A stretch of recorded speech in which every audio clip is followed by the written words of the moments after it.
celor văzuți și a celor nevăzuți, și pentru ca vrednici să se facă de împărăția cea nestricăcioasă aceștia, Radu Alexandru, Nectaria Natalia, Maria Ioana și Mara Ioana, care se botrează în trânsa Domnului, să ne rugăm.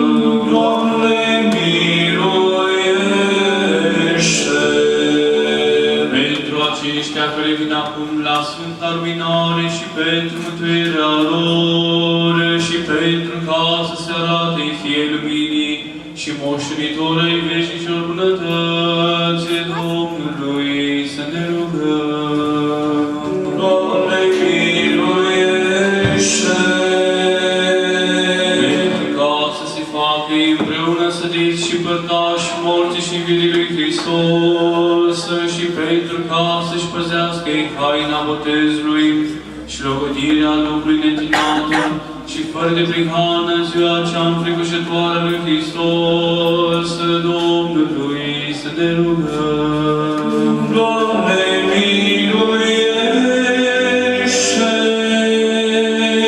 Pentru ca să se facă lor apa aceasta, voia ta și de-a doua spre iertarea păcatelor și spre frăcămintele nestricăciunei și pentru ca să audă Domnul Dumnezeu glasul rugăciunii noastre, Domnului, să ne rugăm.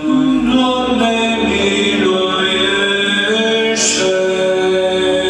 Pentru ca să fim izbăviți și noi de toate cazurile, mânia, primeștia și nevoia, apără, mântuiește, miluiește și ne păzește pe noi, Dumnezeule, cu harul Tău.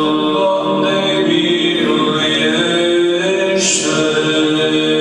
Pe prea sfânta, curată, prea binecuvântată, mărita, stăpâna noastră de Dumnezeu, născătoarea și pururea Fecioară Maria, cu toți Sfinții să o pomenim. Sfântă născătoare de Dumnezeu, miluiește-ne pre noi. Miluiește-ne și unii pe alții și toată viața noastră lui Hristos Dumnezeu să o dăm. Ție, Doamne!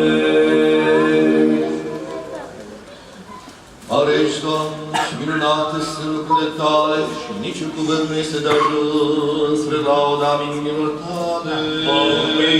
Amin.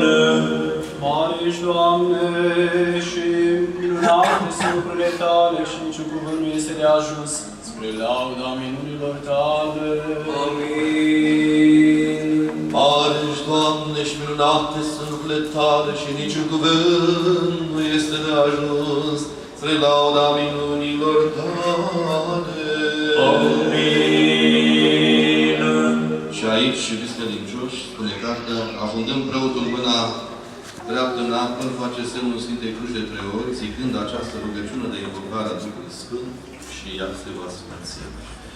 Întrebare pentru dumneavoastră și să aveți cunoștință să spună și altora. Este o mică problemă aici, mulți confundă acest lucru. Cine este săvârșitorul celor 7 Sfinte Taine? Trimis de care? Vorbim de Dumnezeu Trăinic, Tatăl, Fiul și Duhul Sfânt. Bun, hai să vă spun eu. Săvârșitorul Sfintelor Taine este Domnul nostru Iisus Hristos, Cel ce le-a și înfăptuit și le-a și adus. El este Arhiereul Suprem. Preotul este doar iconom al Sfintelor Taine, unealtă în mâna meșterului care lucrează. De aceea preotul niciodată nu spun că preotul ar fi cel care este săvârșitorul Sfintelor Taine. Să vă spun un lucru.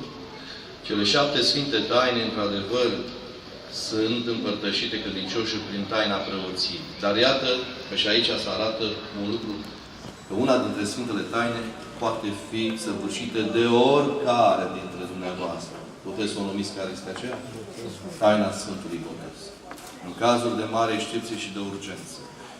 când un copil sau un om nebotezat n-apucă să mă ajungă în fața preotului, oricine dintre dumneavoastră, bărbați mai întâi fi botezați, luând apă, aghiazmă, apă, lei, vin, până a merge acolo încât să iei țărână de pe pământ, dacă nu ai la îndemână nimic din cele ce v-am spus mai înainte, și îl botezi zicând formula de botez. Se botează robul lui Dumnezeu și pui cu nume, al Tatălui și al Fiului și al Sfântului Duh. Și este botezat. Urmând ca dacă el trăiește, să fie dus la preot și să urmeze celelalte două sfinte taine. Ungerea cu Sfântul Maldivir și Sfânta Împărtășanie. Botezul nemai având loc prin afundare în casă. Dacă nu este parte bărbătească, orice parte femeiască, femeie creștină, până acolo încât mama lui, fiind singură, păcând sau nu, să-l boteze. Să nu moară nimeni, nu boteze. Da? Și atunci preotul nu spune, eu sfințesc apa aceasta, ci nimic întâmplător nu este în biserică, toate sunt rânduite bune și frumoase, în mijlocul bisericilor, totdeauna în mijlocul turlei, sau în cadrul acesta al bisericii navă, icoana Mântuitorului Iisus Hristos, care stă cu Sfânta Evanghelie în mână, binecuvântând tot ceea ce se întâmplă pe pământ. Și eu, ca preot al lui, ridic mâna către dânsul și îl invoc să trimită caldul Sfânt spunând: Du-sus de arbitru, Doamne Împărate, vină și acum cu bucuria Sfântului Tău Duh și sfințește apa aceasta. Amin. Du-sus de arbitru de Doamne Împărate, vină și acum cu bucuria Sfântului Tău Duh și sfințește apa aceasta. Amin. Doamne Împărate, vină și acum cu pogorârea Sfântului Tău Duh și sfințește apa aceasta. Amin. Cine har izbăvit, binecuvântarea Iordanului, opea izvor de nestricăciune, har de sfințenie, dezlegare de păcat, vindecare de boli, de diavolilor, pe ire de puterile cele potrivnice neaprinse, plină de putere îngerească.